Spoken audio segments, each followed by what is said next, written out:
Friends, గారెలు చేస్తున్నాం. చూడండి, కొత్తిమీర పొడి, ధనియాల పొడి, జీలకర్ర, ఎల్లిపాయలు, ఉల్లిగడ్డ పేస్ట్, ఇలా కారపొడి, ఉప్పు, నువ్వులు వేసి తగినంత వేసి పొడి పిండిలో మంచిగా కలిసేటట్టు కలిపిన. ఫస్ట్ ఆ పదన వేస్తే కాలని మంచిగా కలిపిన. ఇవైనా ఫ్రెండ్స్ గారెలు ఈరోజు చేస్తున్నాను. నేను జ్వరం వచ్చిండే ఇన్ని రోజులు చేయలేను. కొత్తిమీర అది, జీలకర్ర పొడి,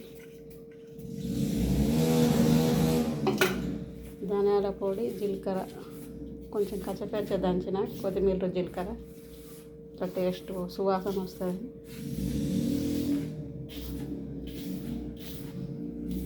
ఇట్లా పొడి పిండిలనే ఇట్లా అన్నీ మంచిగా కలుపుకోవాలి. కారపొడి, ఉప్పు, జీలకర్ర,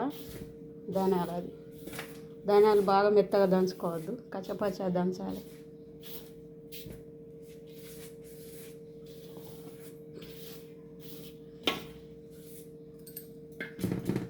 ఇప్పుడు ఎల్లిపాయలు దంచినాయి కచ్చపచ్చగా, బాగా మెత్తగా దంచుకోవద్దు. ఎల్లిపాయలు కూడా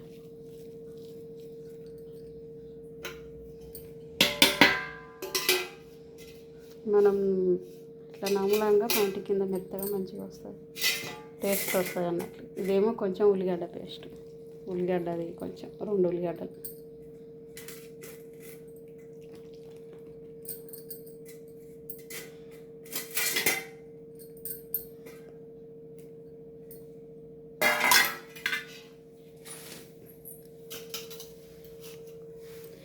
కలేమాకు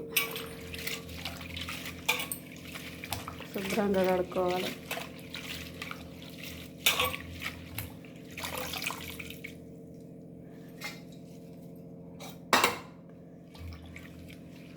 ఏమైనా గుడ్లు ఉన్నా ఏమున్నా చూసుకోవాలి. ఆకులకు గుడ్లు ఉంటాయి, చూసుకొని శుభ్రంగా కడుక్కోవాలి.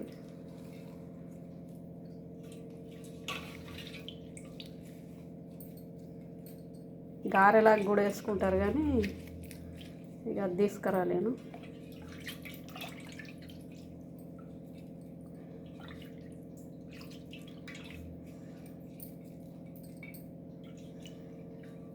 ఇదేమో బెబ్బార్ర పప్పు, అల్చంతలు అంటారు ఇక్కడ, అక్కడనే బెబ్బార్ర అంటారు. అక్కడ మా వాళ్ళకి అర్థం కాదు కాబట్టి బెబ్బార్ర పప్పు అని చెప్పాలి. ఇంత ఫ్రెండ్స్, దీనికి తగినంత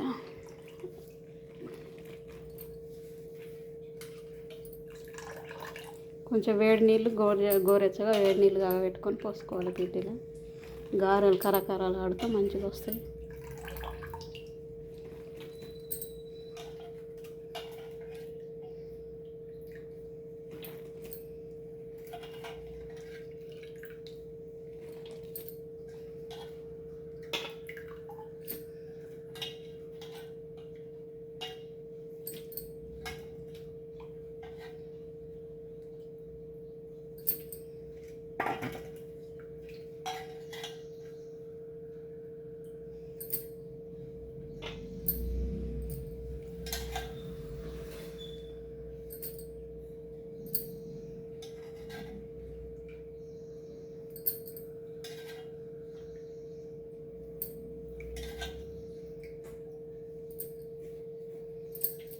తర్వాత కళ్యామాకు ఫ్రెండ్స్,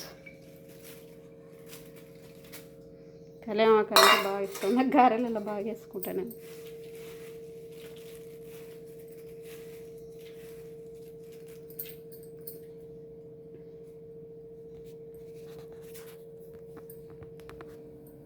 చూసిరా ఫ్రెండ్స్, ఇంతే ఇక దీని ప్రాసెస్.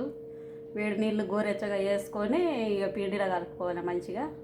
టేస్ట్కి తగిన ఉప్పు, కారపొడి, నువ్వులు, బెబ్బర్ర పప్పు, కొత్తిమీర అది ధనియాలది పొడి, కొంచెం జీలకర్ర కచ్చపచ్చగా దంచి, ధనియాలు కచ్చపచ్చగా దంచి వేసుకోవాలి. ఎల్లిపాయలు కచ్చపచ్చ, ఉల్లిగడ్డ పేస్టు అంతే దీనికి పట్టేది. చూడండి, ఇక కలుపుకుంటా చేయంగా చూపిస్తా ఫ్రెండ్స్. బాయ్ మరి.